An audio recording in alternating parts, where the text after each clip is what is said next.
IPL में आज चेन्नई और राजस्थान के बीच मुकाबला खेला जाएगा। असम के गुवाहाटी में मुकाबला होगा, लेकिन इस मुकाबले से पहले फैंस के लिए बुरी खबर सामने आ रही है। मुकाबले में बारिश की संभावना जताई जा रही है। टॉस के दौरान ये बारिश हो सकती है और अगर आप देखें तो दिन में करीब जो तापमान रहने वाला है करीब 29 डिग्री सेल्सियस का, जो टॉस के वक्त यानी कि शाम होते होते करीब 22 से 24 के बीच में आ जा रहा है।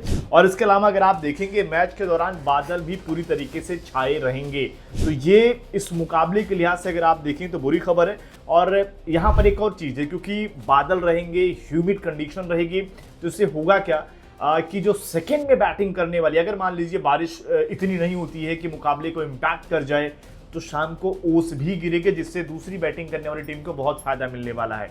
बारिश की संभावना इसलिए बढ़ गई है क्योंकि अगर आप देखेंगे गुवाहाटी क्षेत्र में असम के पिछले एक महीने से लगातार वहां पर बारिश लगभग हुई है। और अभी अगर आप देखेंगे एक दिन पहले भी वहां पर शाम को बूंदाबांदी हुई है इसी वजह से। और वहां का जो मौसम है वो प्रिडिक्ट नहीं किया जा सकता, लगातार बदलता रहता है।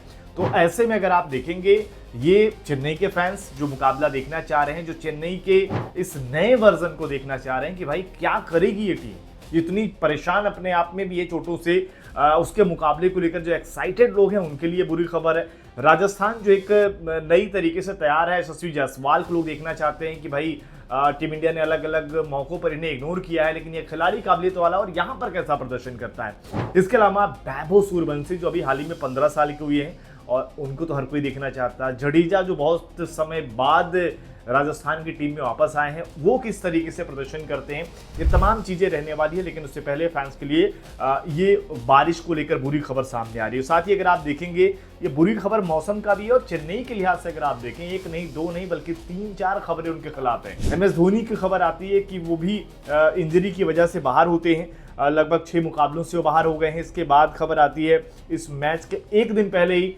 ब्रेविस भी बाहर हो गए। ब्रेविस पर ही तो चेन्नई वाले इतरा रहे थे कि यार इन्हीं की बदौलत तो हम जीतेंगे, हमारे इस खिलाड़ी की तुलना किसी से मत करिए। ये खिलाड़ी ही लगभग 2 से 3 मुकाबलों के लिए बाहर हो गया है। इसके अलावा जो यहाँ पर रिप्लेसमेंट लाए गए थे नाथन एलिस की जगह, यहाँ पर स्पेंसर जॉनसन भी लगभग 22-23 अप्रैल तक जुड़ेंगे, यानी कि 6-7 मुकाबले वो मिस कर जाएंगे। नाथन एलिस टूर्नामेंट से बाहर हो गया, यानी कि 4 खिलाड़ी तो इनके मामले से अभी भी परेशान हैं। तो ये सारे मिलकर यहाँ तक कि कुछ खबरें ये भी आई कि प्रशांत वीर को भी इंजरी का कुछ कंसर्न है, लेकिन उम्मीद यही है कि वो मुकाबला खेलें, चेन्नई के लिए बेहतर होगा। लेकिन इन तमाम चीज़ों को लेकर अगर आप देखें, बारिश की संभावना है, उस पर एक चीज़ और बता देता हूँ, जो कट ऑफ टाइम होता है। कट ऑफ टाइम ये भी रहेगा कि भाई एक तो मिड इनिंग के बाद अगर आप देखें 1 घंटे तक का और वेट किया जाता है। 9 से 9:30 के आसपास अगर आप देखें 9:30 के आसपास से मिड इनिंग हो जाती है, वहाँ से घंटे, और अगर आप देख लें 10:30-11 के आसपास से कट ऑफ टाइम रहेगा। वेट किया जाएगा कि मुकाबला हो सकता है या नहीं, लेकिन इतनी भी बारिश की संभावना नहीं है कि मुकाबला ना हो पाए। अगर होता भी है तो कुछ ओवर इम्पैक्ट कर सकते हैं। देखते हैं क्या कुछ होता है। आपको क्या लगता है कि इस मुकाबले का नतीजा क्या होगा? कमेंट करके अपनी राय जरूर दें।